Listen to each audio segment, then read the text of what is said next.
On est dans un temps de combat et tu te comportes comme si tu es dans un temps de paix. On est dans un temps de combat spirituel. Tant que Lucifer n'a pas encore été jugé et jeté dans le feu de l'enfer, nous sommes toujours en combat avec lui. Tant que Satan peut encore respirer, il ne nous laissera pas tranquille.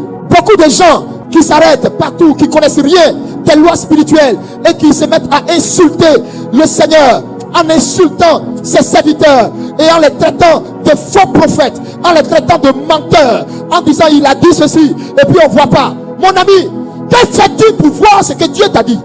Oh, quand tu vois ce qui se passe avec toi est pareil que ce qui se passe au temps d'Israël, les 70 années de captivité. Écoute-moi, écoute-moi. Nebuchadnezzar qui est venu assiéger ta nation, en réalité n'a plus de pouvoir, en réalité n'a plus de force réelle. Il est affaibli, il est brisé. Si tu ne le sais pas, je te le dis. Si tu ne le sais pas, Côte d'Ivoire, je te le dis. Mais ton oreille est trop dure pour écouter le Seigneur. Côte d'Ivoire, je vais te dire, la période est encore favorable. Elle n'est pas achevée, elle n'est pas finie. Et la parole de l'Éternel ne retournera pas à lui sans accomplir ce que Dieu a ordonné. Donc, Côte d'Ivoire, tu es dans le temps de ta visitation. Mais ce que Dieu attend de toi, c'est que tu reviennes dans le temps de la prière, à rester devant lui, à crier à lui.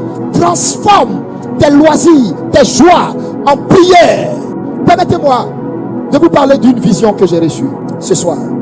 J'étais en train de prier avant de venir à ce programme. Et alors que j'étais couché devant le Seigneur et je répandais mes larmes devant lui, automatiquement, une vision se dresse devant moi. Une vision vraiment bizarre. Dans la vision, je vois un éléphant. Beaucoup croient que, comme Dieu annonce une saison, alors donc la saison, Dieu l'annonce, on s'assoit, on croise les bras, on mange du riz, on boit de l'eau, on rote, ouf, et la saison va se réaliser. Mon ami, on est dans un monde, ce monde dans lequel on est là, ce monde-là n'est pas dominé par Dieu. Ce monde-là est dominé par le diable. Et c'est la raison pour laquelle le Seigneur dit, il va changer, c'est-à-dire il y aura, dans la fin des temps, Dieu va bâtir une nouvelle terre et de nouveaux cieux. Pourquoi veut-il enlever cette terre? Parce que cette terre a été souillée par le diable et le péché. Donc Dieu veut enlever cette terre pour remettre une nouvelle terre dans laquelle lui maintenant va régner d'éternité en éternité. Cette terre que tu vois là, elle est gouvernée par le diable, par ses agents, par les Illuminati, par les forces du mal, par les francs-maçons, par les sorciers, par les Rosicruciens. Cette terre que tu vois, elle est gérée. C'est pourquoi il dit, nous sommes pèlerins sur cette terre. Pourquoi ne nous donne-t-il pas en partage cette terre? Et il veut la rouler, la balayer, à cause de la souillure qu'il y a sur cette terre. Ça veut dire qu'un enfant de Dieu, tant qu'il est sur la terre, tant qu'il vit sur la terre, il doit comprendre qu'il ne doit pas arrêter de combattre. Tant que tu es sur la terre, tu dois être en éveil. Tant que tu es sur la terre, tu dois continuer de prier. Tant que tu es sur la terre, tu dois continuer de jeûner. Tant que tu es sur la terre, tu dois continuer de veiller sur ta vie. Tant que tu es sur la terre, tu dois continuer de faire attention à ta masse spirituelle pour ne pas succomber. Sinon, pourquoi la parole de Dieu dit, à la fin des temps, beaucoup seront surpris et à d'autres Dieu dira, arrière de moi, je t'ai point connu. Ça veut dire d'autres ont bien marché et pour finir, ils sont tombés dans la facilité et puis se sont égarés. C'est comme ça, plusieurs vont perdre leur couronne. Tant que tu es sur la terre, tu dois comprendre la nécessité de te lever, de faire attention à ton foyer, de faire attention à la vie de tes enfants, de veiller sur eux, de veiller sur le ministère de ton mari, de veiller sur l'appel de ta femme, de veiller sur ta vie de fiançailles, de veiller sur ta sanctification. Tant que tu es sur la terre, tu seras soumis aux obligations que demande ou exige la terre. Marie s'est dit, oh, je connais Jésus, qu'est-ce qui peut m'arriver? Marie s'est dit, il vient manger chez nous, on lui fait des offrandes, on lui donne des dîmes. J'ai fait ceci pour Jésus, j'ai parfumé ses pieds, je lui ai offert ceci, j'ai donné ceci, j'ai fait ceci.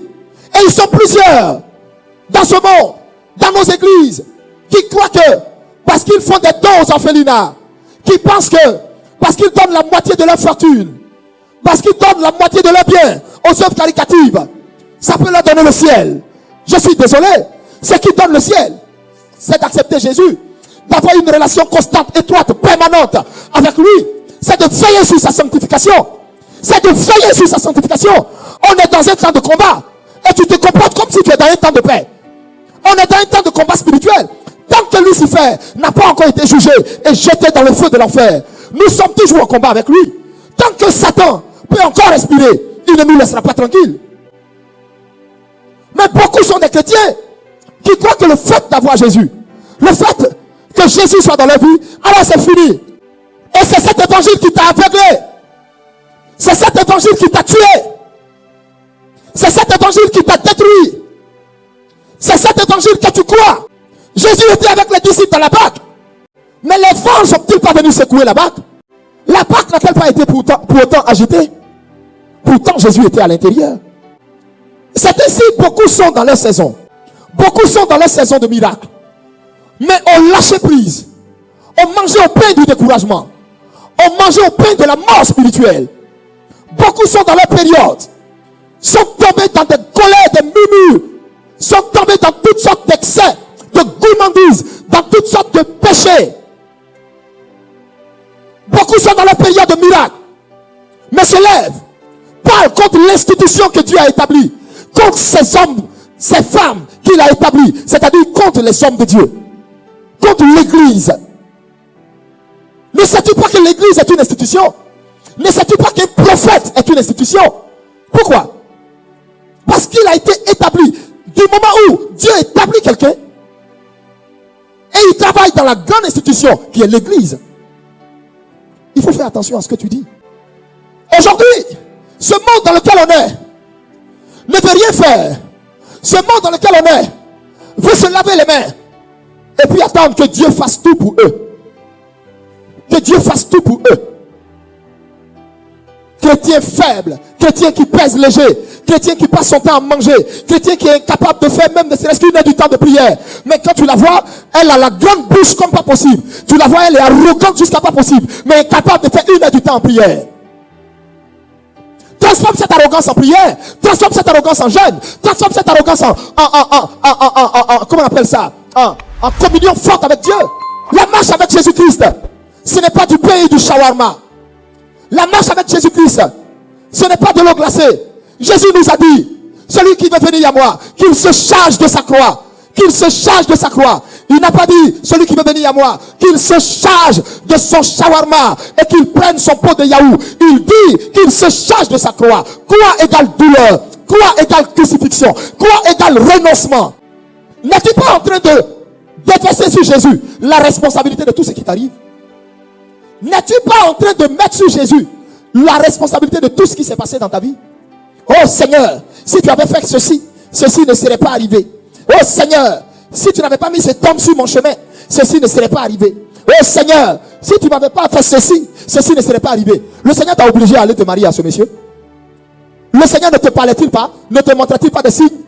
Ne te disait-il pas que je ne t'ai pas envoyé là-bas? Est-ce que tu l'as vraiment écouté? On a tendance dans ce monde à déverser les responsabilités de ce qui nous arrive sur le Seigneur.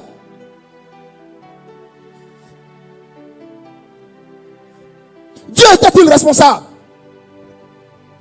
Lorsque Adam et Ève péchaient, qui es-tu pour dire à Dieu que c'est lui qui a poussé Adam et Ève au péché?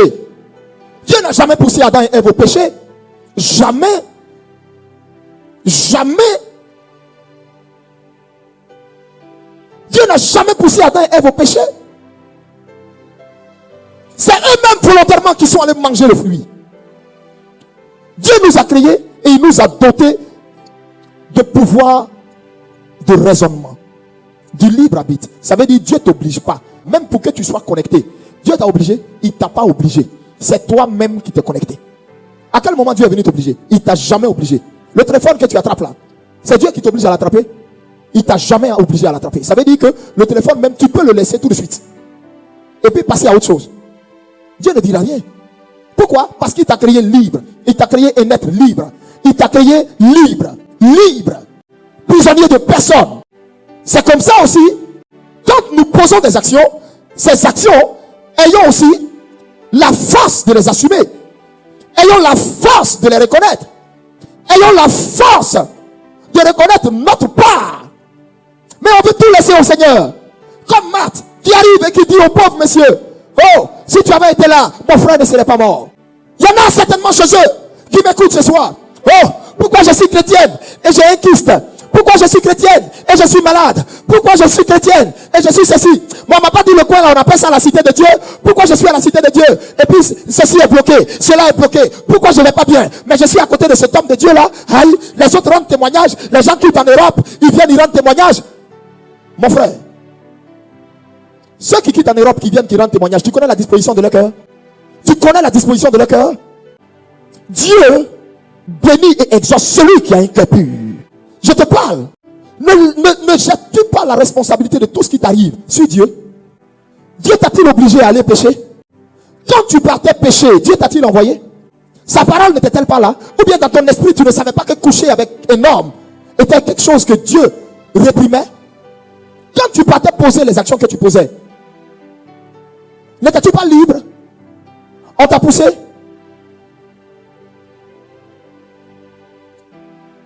Il en est de même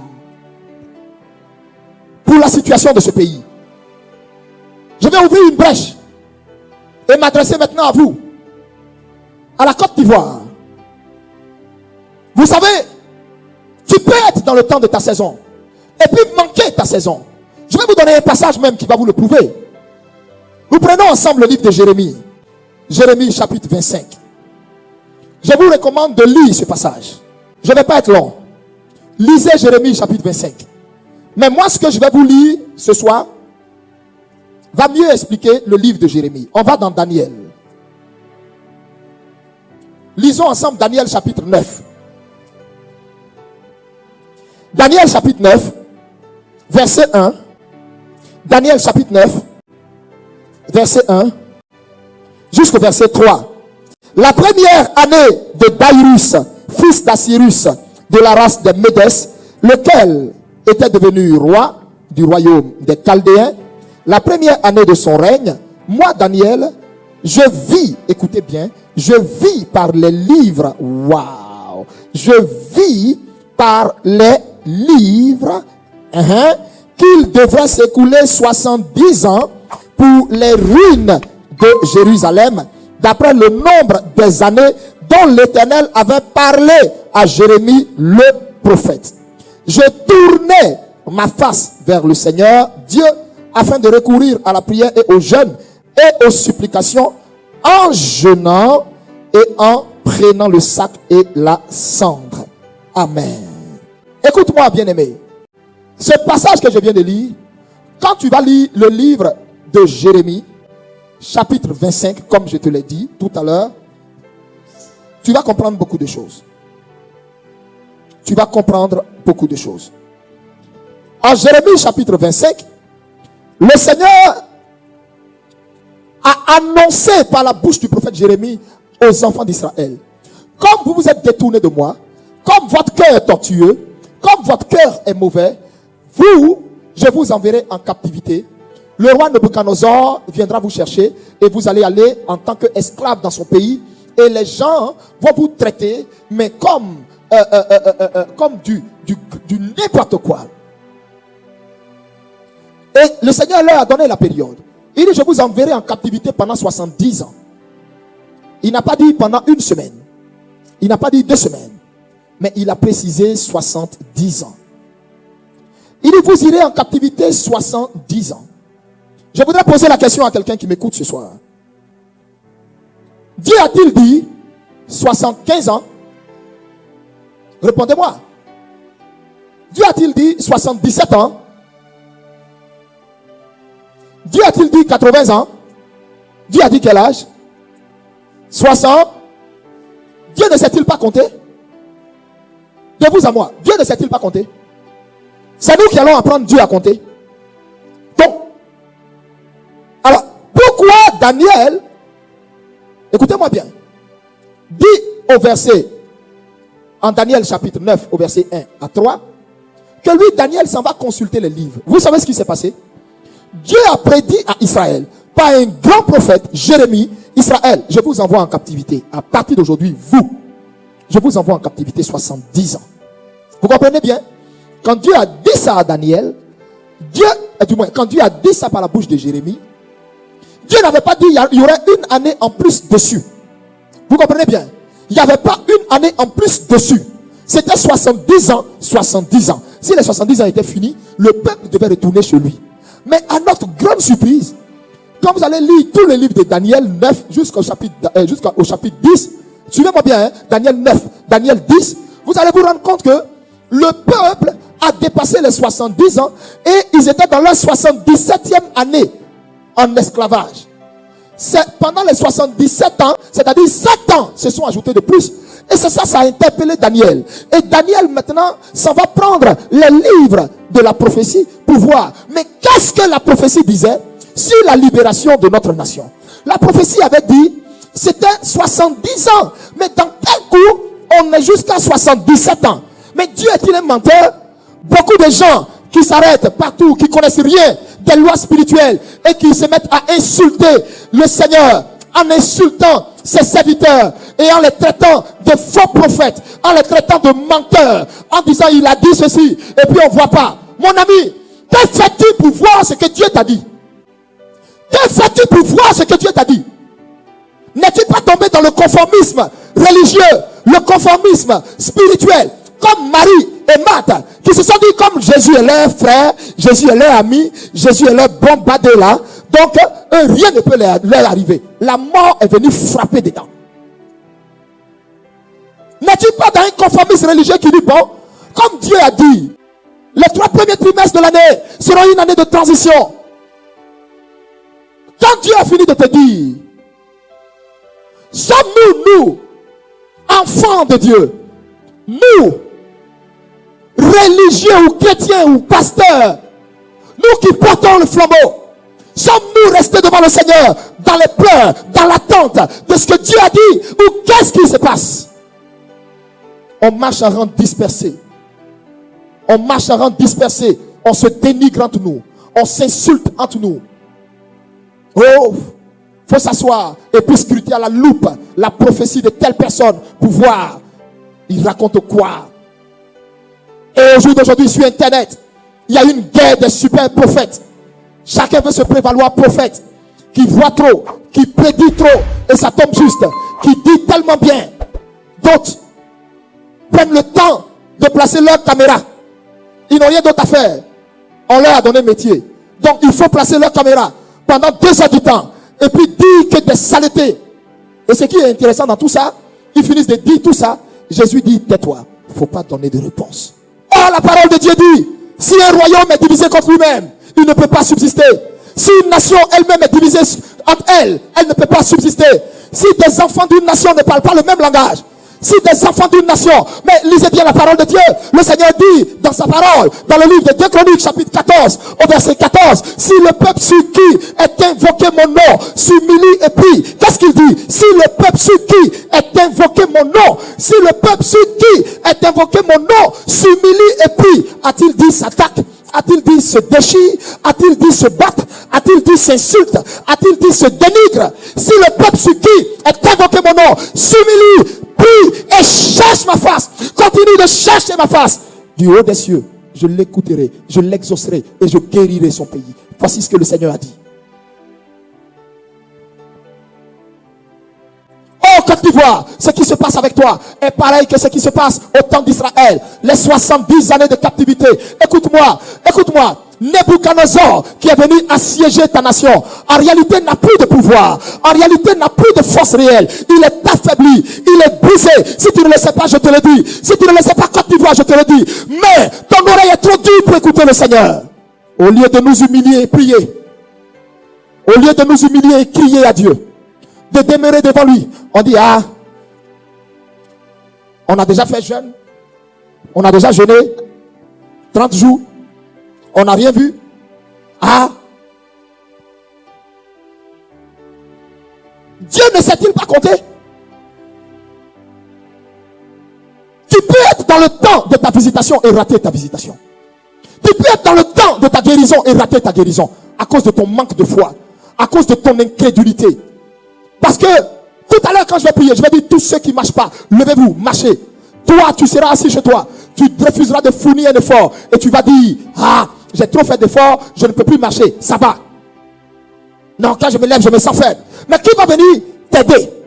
Tu penses que qui va venir faire cet effort à ta place? genre de chrétien es-tu? Le genre de chrétien qui ne veut fournir aucun effort et qui se dit tout doit reposer sur Jésus, comme Jésus a dit, Jésus doit forcément le faire. Tu sais qui est le peuple d'Israël? C'était le peuple choisi, le peuple élu, le peuple élu. Malgré qu'ils sont le peuple élu, le temps de leur libération était arrivé. Ils étaient dans l'année. Le peuple n'a pas cherché à rester, mais constamment devant le Seigneur, à crier devant le Seigneur. Non. Ils étaient en train de murmurer concernant leur situation d'esclave. Murmurer, c'est pas prier. Murmurer, c'est pas prier. Se plaindre, ce n'est pas prier. C'est énorme qui s'est levé et qui seul est allé chercher la face de Dieu pour dire, mais pourquoi ce que tu as dit a dépassé le temps? Qu'est-ce qui se passe, Seigneur? Qu'est-ce qui se passe, Seigneur? Qu'est-ce qui se passe? Quand Daniel a interrogé le Seigneur, c'est là le Seigneur va lui dire, c'est pas moi qui suis en esclavage. Alors il lui dit, c'est pas moi qui suis en esclavage, c'est vous. Donc c'est vous, votre condition vous plaît, mais restez dedans. Daniel va rentrer dans un jeûne de 21 jours. Il va mettre le sac et la cendre. Il va dire à Dieu, je ne sors pas de ce jeûne si tu ne nous réponds pas. C'est comme ça l'Éternel va répondre à Daniel. Et quand Dieu va répondre à Daniel, l'ange va venir, va lui expliquer comment la libération va se passer. Je vais te dire ce soir, n'es-tu pas dans un temps et n'es-tu pas trop, comment je vais dire ça, distrait pour comprendre ce temps dans lequel tu es? Qu'est-ce qui t'amène à être tant distrait et à mépriser la voie qui mène vers Dieu au lieu de rester dans la voie des murmures? Tu es malade, est-ce une fatalité? Si tu respires encore, ça veut dire qu'il veut te guérir. Mais au lieu de te plaindre, transforme tes plaintes en prière. Transforme tes plaintes en jeûne. Si ta situation est bloquée, si les choses ne vont pas, si tout est bloqué au devant de toi, transforme tes plaintes en prière. Au lieu de jeter la faute sur des gens, au lieu de dire tout et n'importe quoi, comme ce fut le cas de Marthe qui a dit à Jésus, si tu avais fait ceci, ceci ne serait pas arrivé. N'es-tu pas en train de passer à côté du temps de ta visitation? N'es-tu pas en train de passer à côté du temps de ta visitation? Ce soir, le Seigneur vient t'interpeller. Ô nation, le Seigneur vient t'interpeller. Ô Ivoirien, le Seigneur vient t'interpeller. Le Seigneur vient t'interpeller. Jésus vient t'interpeller. Je peux dire à une femme qui devait accoucher depuis longtemps. Et jusque-là, cet accouchement qui est l'image de la bénédiction qu'elle attendait, jusque-là, elle ne l'a pas encore vu. Écoute-moi. Ce n'est pas encore fini. L'année n'est pas encore finie. Côte d'Ivoire, je vais te dire, la période est encore favorable. Elle n'est pas achevée, elle n'est pas finie. Et la parole de l'Éternel ne retournera pas à lui sans accomplir ce que Dieu a ordonné. Donc, Côte d'Ivoire, tu es dans le temps de ta visitation. Mais ce que Dieu attend de toi, c'est que tu reviennes dans le temps de la prière, à rester devant lui, à crier à lui. Transforme tes loisirs, tes joies en prière. Permettez-moi de vous parler d'une vision que j'ai reçue ce soir. Permettez-moi de vous parler d'une vision que j'ai reçue. J'étais en train de prier avant de venir à ce programme. Et alors que j'étais couché devant le Seigneur, et je répandais mes larmes devant lui, automatiquement, une vision se dresse devant moi. Une vision vraiment bizarre. Dans la vision, je vois un éléphant. On me présente un éléphant. Un éléphant. Et par la suite, on dépose l'éléphant sur le drapeau de la Côte d'Ivoire. Ils ont fait coucher l'éléphant, 4 roues en l'air. La trompe d'éléphant, regardez en haut, c'est 2 pattes regardait, du moins ses 4 pattes regardaient en haut, et son dos était sur le côté blanc du drapeau de notre nation. Et j'ai vu des gens, mais habillés de façon bizarre, mais vraiment bizarre. Je ne saurais vous décrire le vêtement, mais ils étaient habillés comme des ritualistes là, les gens qui font des rituels sataniques là. Et j'ai vu, ils ont pris un petit couteau, mais noir. Et ce couteau là, ils ont éventré l'éléphant. Ils ont enlevé le cœur de l'éléphant. Écoutez-moi très bien.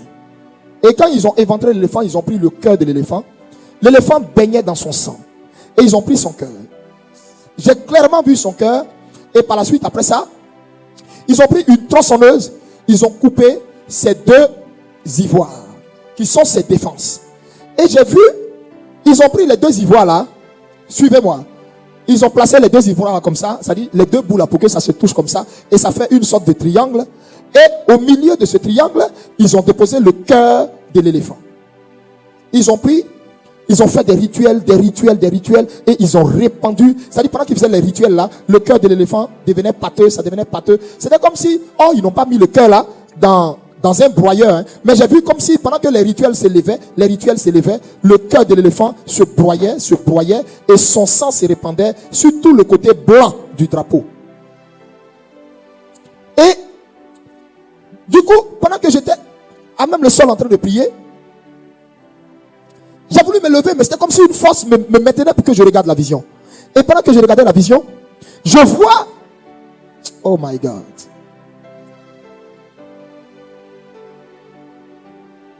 oh my God, je vois l'image d'un grand chanteur ivoirien qui a marqué la jeunesse, qui était leader d'un mouvement. Et alors que je vois ce jeune homme, leader d'un mouvement, qui est décédé de manière brutale, l'artiste le plus populaire parmi la jeunesse ivoirienne, je l'ai vu et je le vois arrêté sur le tombeau où on l'a enterré. On m'a enlevé sur l'autre vision et je le vois arrêté sur le tombeau où on l'a enterré, et lui également, je ne vois pas de cœur dans sa poitrine. Et par la suite, je vois sa bouche. Sa bouche a été cousue. Comme ça, des aiguilles. Et il était arrêté, son cœur était là, sa poitrine était là. Et je vois, j'ai dit, mais Seigneur, qu'est-ce que je suis en train de voir? Et le Seigneur me dit, la mort de ce jeune homme, c'est de là qu'ils avaient commencé à préparer tout. C'est de là qu'ils avaient commencé à endormir la conscience de la jeunesse. Parce qu'il n'y a que la jeunesse qui part dans les rues pour revendiquer sa liberté. C'est la jeunesse qui sort, qui s'en va marcher dans les rues pour revendiquer la cherté de la vie ou sa liberté. Et donc, spirituellement, ils ont envoyé le parrain de ce jeune homme à amener ce jeune homme à entrer dans des choses au point où inconsciemment il leur avait livré sa vie. Et il ne savait pas qu'en fait on l'utilisait lui en tant qu'idole de jeunesse pour faire un rituel pour endormir toute la jeunesse. Pourquoi? Parce que dans cette nation, il fut un temps où il y avait aussi un autre jeune à l'époque qui parlait et qui avait dit ceci: si tu es jeune, arrête de manger. Si tu es en train de dormir, arrête. Ton pays est attaqué, sors. Allez-y dans les... Et on sait ce qui s'est passé.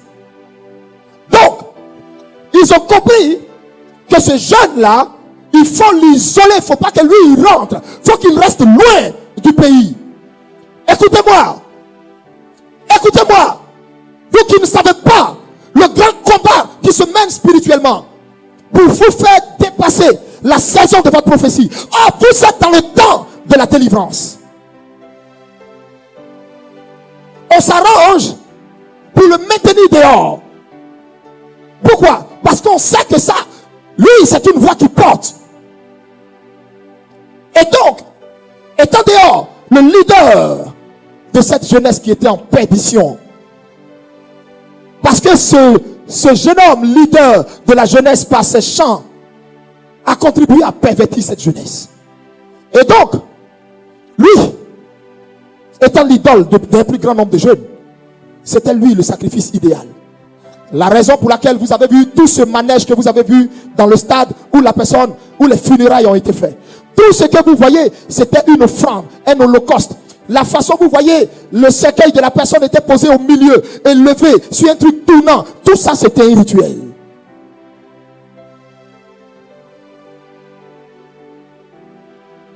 Bien-aimé, j'ai regardé, j'ai dit bien, c'est une vision. Ce que j'ai vu là, c'est une vision.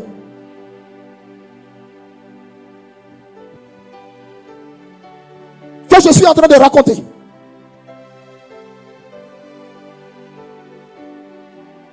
Et alors que je vois ce jeune arrêté sur sa tombe, la bouche cousue et n'ayant plus de cœur, et voyant le cœur de l'éléphant qui est devenu du sang sur tout le pays, j'ai vu par la suite, comme en direction de Assini, oh my God, comme en direction d'Assini, de Port-Boué, c'est-à-dire en direction où se trouve la mer. J'ai vu, au début j'avais pensé que c'était un nuage d'abeilles. Oh, c'était pas un nuage d'abeilles, c'était une brume noire. Mais j'ai vu comme une brume noire qui est quittée sur la mer depuis Assini. Je ne sais pas quelles sont les pratiques spirituelles qui se font à Assini. Et j'ai vu, ça quittait depuis Assini, ça passait sur Port-Boué et ça rentrait, et ça rentrait. Et vous savez, ça se propageait par le vent. Ça se propageait par le vent. Ça se propageait par le vent. Et je voyais, ce vent la rendait lourd, assoupissait. Ce vent la rendait lourd, assoupissait. Mes larmes ont commencé à couler. Mes larmes ont commencé à couler. J'ai dit, mais Seigneur, qu'est-ce qui se passe? Seigneur, qu'est-ce que je suis en train de voir? Il me dit, dis aux fils de cette nation, ils sont toujours dans l'heure de la délivrance. Spirituellement, ils sont en train de perdre la bataille du spirituel. Parce que les entités, les puissances démoniaques qui dominent sur cette nation ne dorment pas. Ils veulent affermir le règne, ils ne dorment pas. Et les fils de cette nation dorment. Ils dorment. Ils dorment. Et alors, le Seigneur va me dire quelque chose. Il me dit, regarde. Oh Jesus. Oh Lord Jesus. Oh Jésus, aide mon pays. Et alors Dieu me dit ceci. Regarde. Ils savent que les fils de ce pays sont dans un temps de délivrance. Qu'est-ce qui va se passer? Tu as vu ce qui a quitté Assini? J'ai dit oui. Tu as vu cette ombre noire, cette ombre, ce nuage noir qui a quitté Assini et qui a complètement rempli toute la ville d'habitants jusqu'à l'intérieur du pays. J'ai dit oui. Il me dit, tu sais ce que c'est? J'ai dit non. Il me dit, c'est pour renforcer les incantations qui ont déjà été faites, de sorte à ce que la population, les gens, soient distraits sur le véritable combat spirituel. Et cette distraction, ils l'ont fait souffler par cette affaire de porta, par cette affaire des influenceuses. Tout ce que vous voyez sur Internet, tout ce qui est fait en ce moment sur Internet, vise un but: distraire la jeunesse, distraire le peuple ivoirien. C'est-à-dire, chaque jour, dès qu'il y a un buzz qui finit, il y a un nouveau qui arrive. Dès que ceci finit, il y a tant qui arrive. Et si vous ne le savez pas, même spirituellement, ces intercesseuses travaillent pour ces francs-maçons. Elles reçoivent de l'argent pour endormir la conscience de la jeunesse.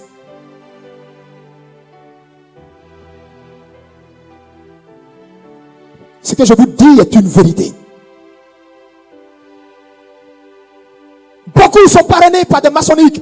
Beaucoup, dans un seul but: pervertir la jeunesse, endormir la force vive de la nation.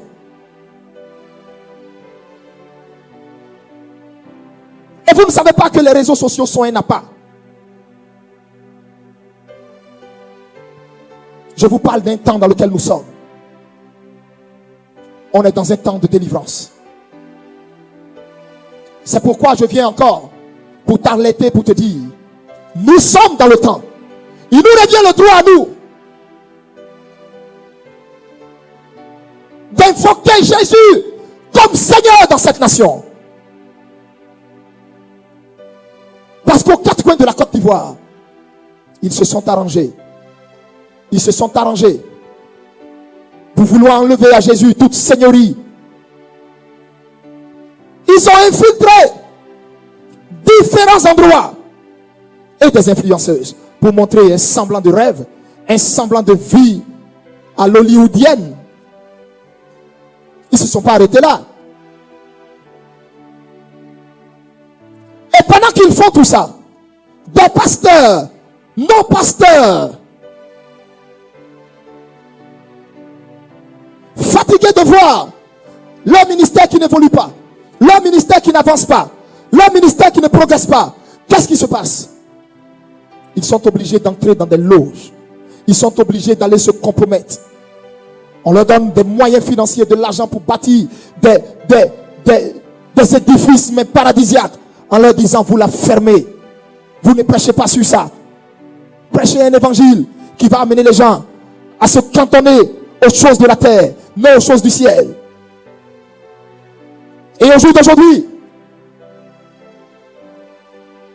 on voit des personnes,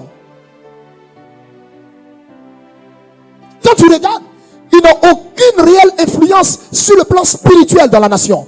Mais laisse tomber le type de véhicule, le type de gloire qu'ils ont. Laisse tomber le bling bling qui se trouve dans leur église. Et quand tu les regardes, tu les pèses, ils pèsent rien sur la nation.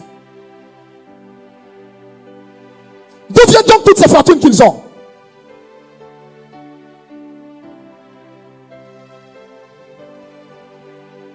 Pourquoi? Parce qu'on veut diviser le corps du Christ.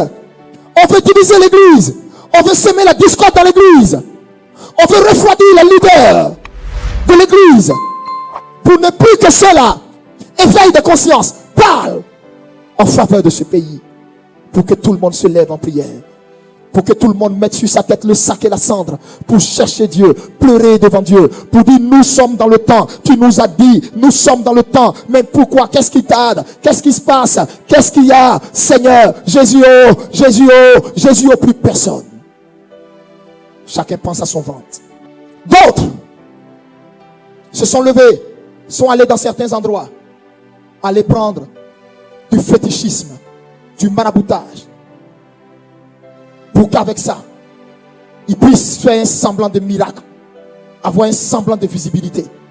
Tout ce qui se passe dans ces grands et glorieux ministères que tu vois n'est que mensonge, format. Tout cela, c'est qu'ils sont allés prendre dans d'autres pays, comme esprit. Tout ça, ça crée des hôtels. Et tout ça profite à assoupir spirituellement la nation. Et personne ne s'élève. Et personne ne parle. Et mon pays se meurt. Et ma nation se meurt. Et cette nation se meurt. Et personne ne se soucie d'elle. Et ce pays se meurt. Et ce pays se meurt. Et la Côte d'Ivoire se meurt. Mais ce pays ne mourra pas. Il est dans son temps. Il est dans son temps. Parce que l'Éternel, oh Dieu trouvera le moyen. Dieu trouvera la manière. Dieu trouvera la stratégie pour réveiller cette église endormie. Pour réveiller ses enfants endormis. Et Dieu lui-même glorifiera son nom. Afin que la gloire lui revienne à lui. Et non à un prophète. Non à un pasteur. Non à quelqu'un. Non à un leader d'opinion. Mais à lui-même. Dieu s'arrangera et fera en sorte que son nom soit lavé dans cette nation. Arrête de jeter la faute sur Jésus. Toi, que fais-tu? Un homme s'est levé, n'a pas cessé de chercher la face de Dieu en faveur de sa nation, la nation d'Israël. Cet homme, c'était Daniel, qui est entré dans un moment à n'en point finir, à chercher la pensée de Dieu, comprendre pourquoi un grand prophète comme Jérémie peut annoncer un temps de délivrance. Et puis ce temps dépasse jusqu'à 7 ans. Oui. Tu peux être dans une saison et elle peut dépasser son temps. Ça ne veut pas dire qu'il est faux celui qui a parlé. Elle peut dépasser son temps. Pourquoi? Toi, qu'as-tu fait? Toi le concerné, toi à qui la prophétie est adressée, qu'as-tu fait? Ne sais-tu pas qu'on est dans un temps de combat? Jésus a dit, la nuit est avancée, le jour se lève. Dépouillons-nous des œuvres mortes pour revêtir les œuvres de la lumière. N'es-tu pas tombé dans les œuvres mortes ce soir?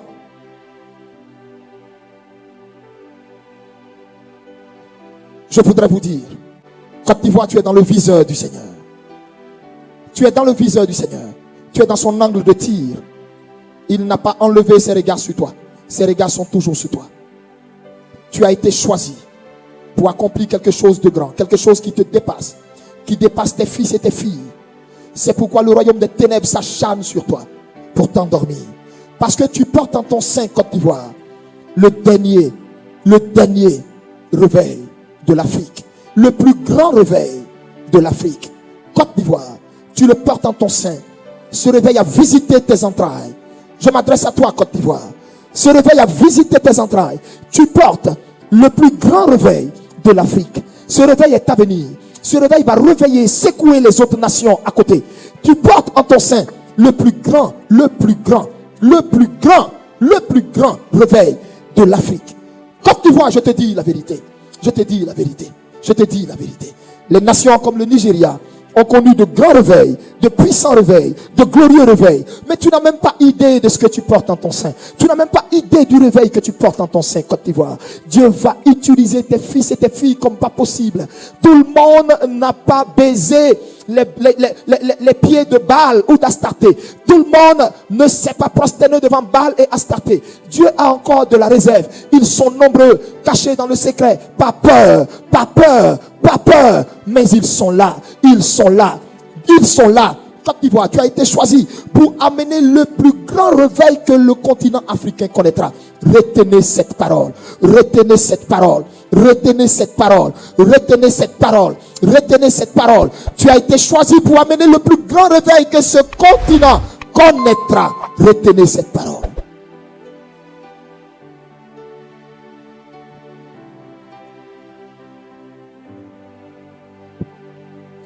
Si vous voyez le diable s'acharner sur une nation, que porte cette nation? Si vous voyez le diable s'acharner sur un peuple, que porte ce peuple?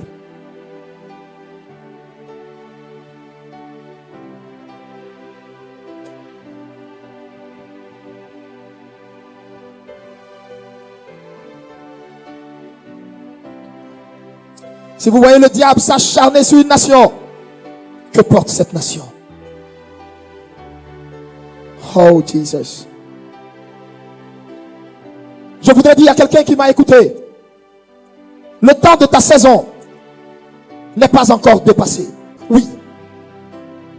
Oui. Humilions-nous, cherchons la face du Seigneur. Cherchons la face du Seigneur. Arrêtons d'être distraits par les bruits aux alentours. Restons concentrés. Restons concentrés. Arrêtons de nous battre contre nous-mêmes.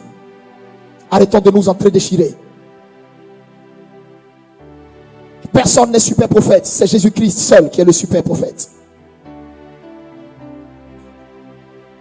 À lui toute la gloire à jamais. Je voudrais que tu partages massivement ce direct. Que ce direct aille partout. Joue ton rôle. Joue ton rôle de fils du royaume. Joue ton rôle de fils du royaume. Si tu ne fais pas partie de ceux que Satan assoupit dans cette nation, joue ton rôle. Partage-le à non point fini. Partage ce direct à non point fini. Aujourd'hui, dépassons notre nombre habituel de partage.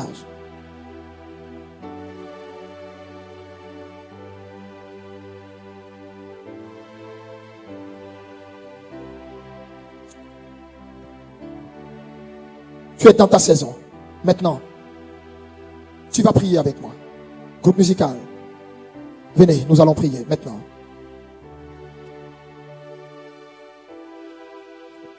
Tu vas prier avec moi maintenant.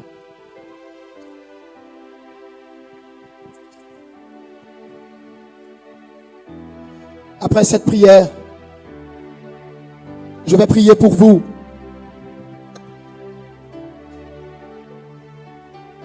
Je vais prier pour vous. Oh Lord, thank you.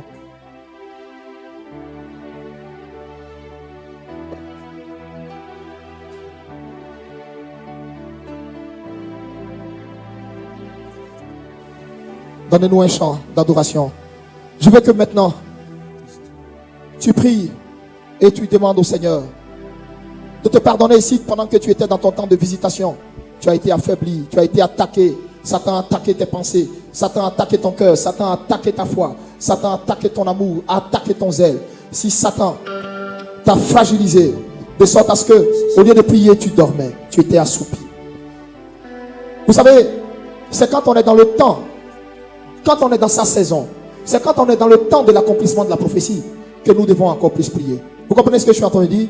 C'est pourquoi Habakkuk dit, je me tenais à la tour et je veillais. Mais pourquoi ne dort-il pas? Pourquoi ne dort-il pas? Il dit non, non, Dieu a fini de parler, je ne dormais pas, je veillais.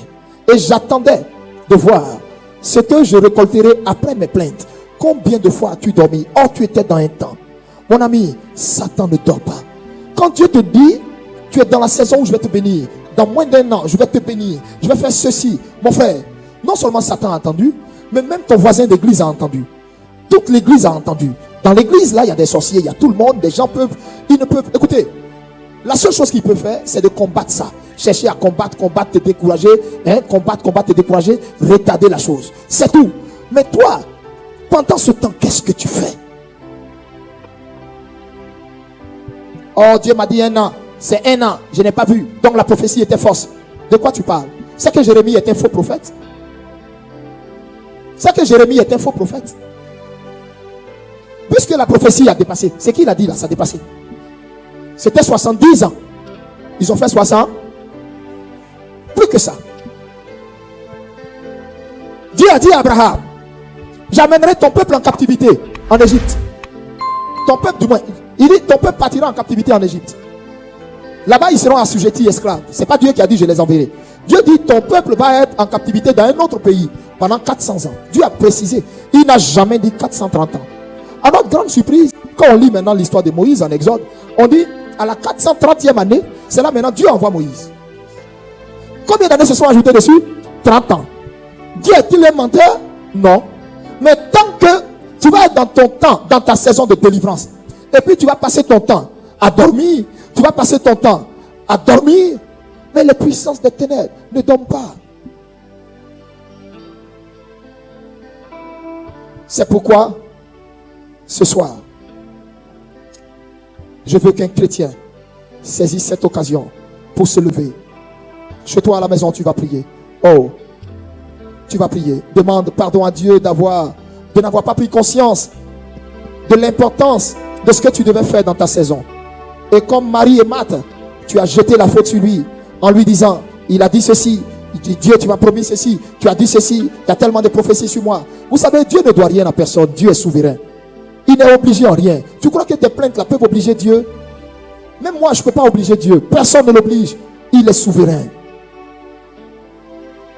Prie le Seigneur maintenant. Prie le Seigneur maintenant. Prions le Seigneur. Oh Jesus.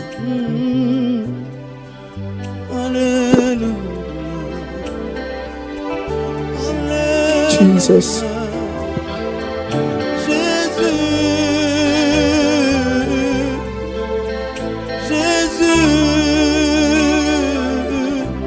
Nous avons besoin de toi dans cette nation. Nous avons besoin de toi dans cette nation. Nous avons besoin de toi dans cette nation.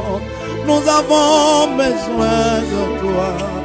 Oh, si mon peuple sur qui est invoqué mon nom, sur mon peuple sur qui est invoqué mon nom, s'humilie, prie et cherche ma face et se détourne de ses péchés. S'humilie, prie et cherche ma face, et se détourne de ses péchés. Si mon peuple supplie, si mon peuple supplie, est invoqué mon nom.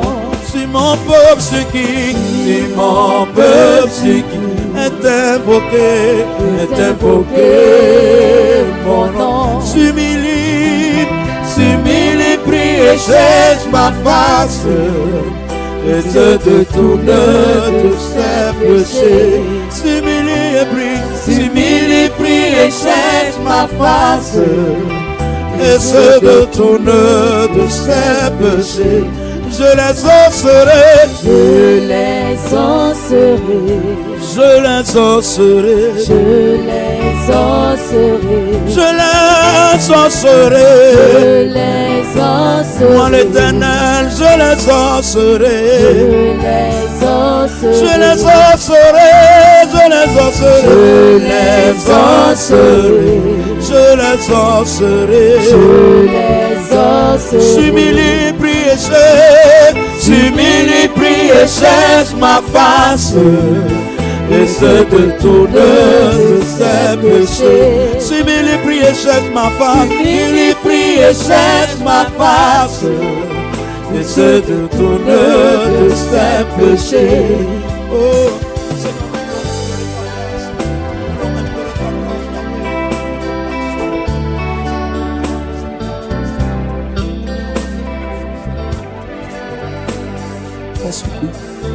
Pardonne-nous notre vaine manière de vivre. Pardonne à cette nation, Seigneur, sa vaine manière de vivre. Jésus, pardonne-nous. Seigneur, tu as choisi ce pays pour glorifier ton nom. Tu as choisi cette nation pour abriter le plus grand réveil de l'Afrique noire, subsaharienne, francophone. Nous n'avons même pas idée du projet, nous n'avons même pas idée du programme que tu as donné à cette nation. Et nous voici, Seigneur, en train, oh Dieu, de nous plaindre, en train de murmurer, au lieu de nous abandonner entre tes mains. Je t'en supplie, je t'en supplie, je t'en supplie. Nous sommes, Seigneur, à l'heure de la délivrance, à l'heure du rachat. Et ne nous laisse pas, Seigneur, mourir dans nos fautes. Ne nous laisse pas, oh Dieu, comme les Israélites étaient à 2 pas de Canaan, et à cause de leurs péchés, ils sont tous morts sans avoir vu la terre promise.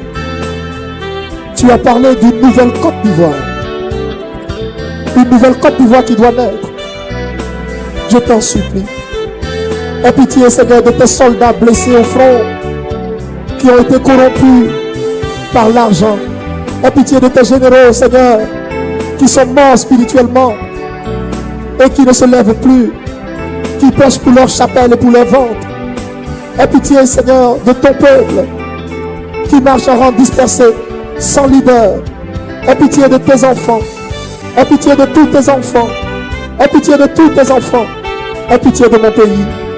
Regarde tous ces Ivoiriens qui sont connectés chez eux en ce moment. Regarde tous ceux qui sont sous ce direct en ce moment, en train de t'invoquer. Nous t'en supplions. Nous voulons voir ta gloire s'élever dans nos vies. Nous voulons voir ta puissance s'élever dans notre nation. Nous voulons voir ton règne venir dans notre nation. Nous voulons voir le règne de Jésus briller dans cette nation. Je t'en supplie.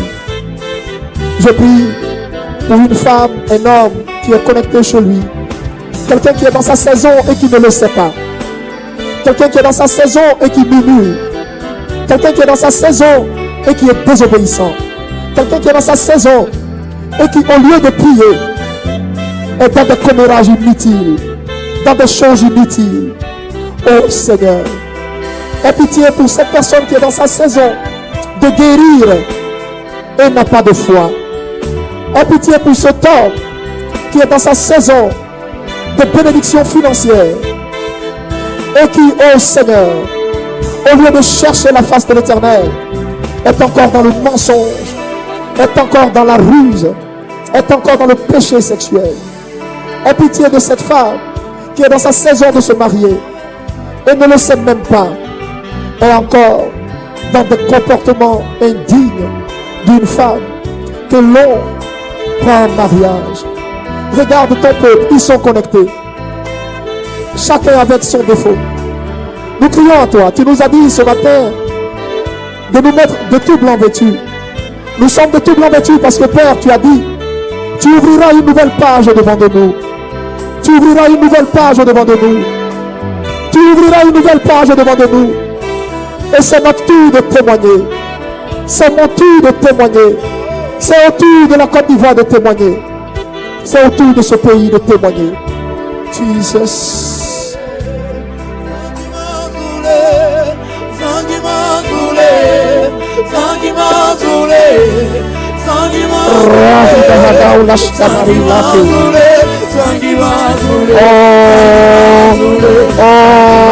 Chantez, chantez avec lui.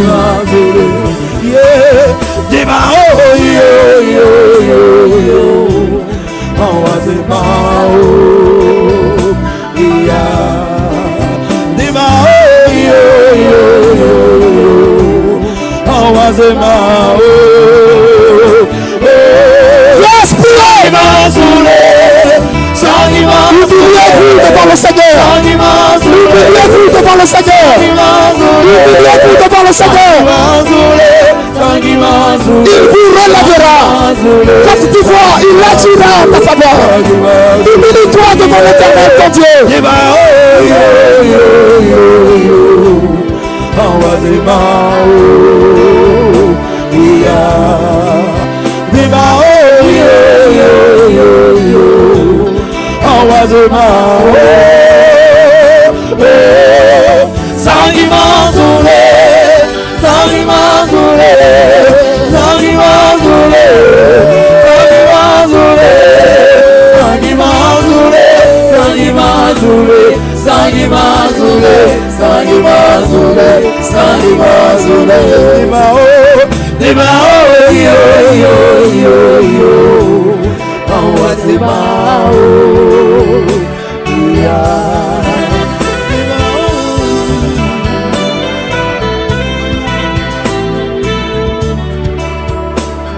Chez vous à la maison, appelons le secours de Dieu sur cette nation. Rappelons à Dieu ses promesses pour cette nation. Appelons le secours de Dieu. Demandons-lui.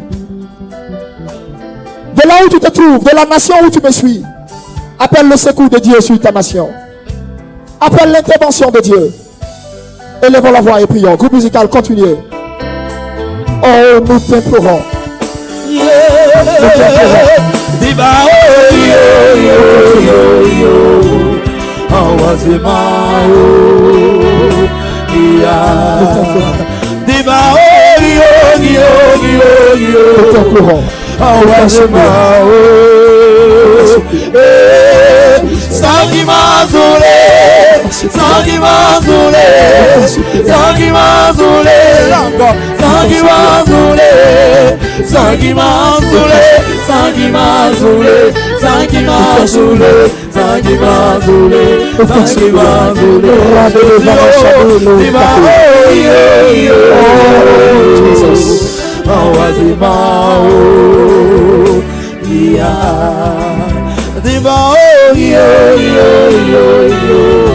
Merci Seigneur.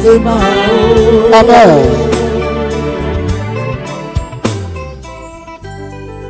Continuez toujours. Hein? Yeah. Je prie maintenant.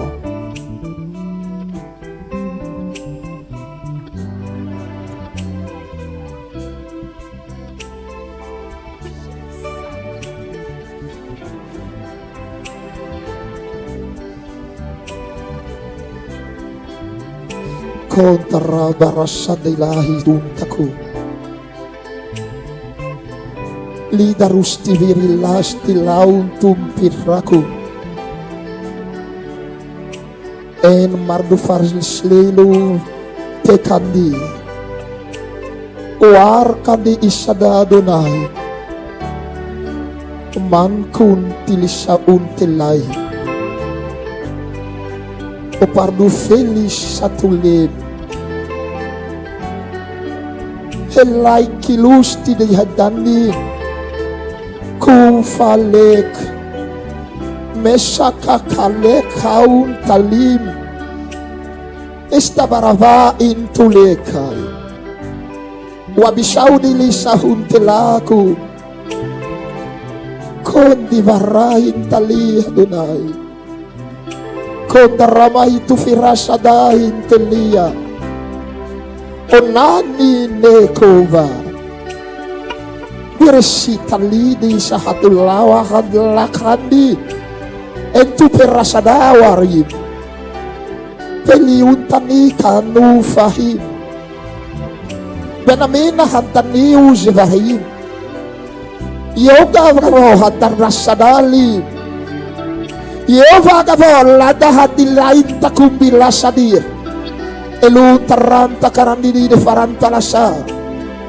Lo pelaunteku. Lo pelaunteku.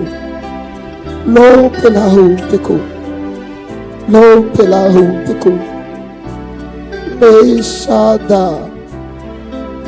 Meshada hakrashedilin.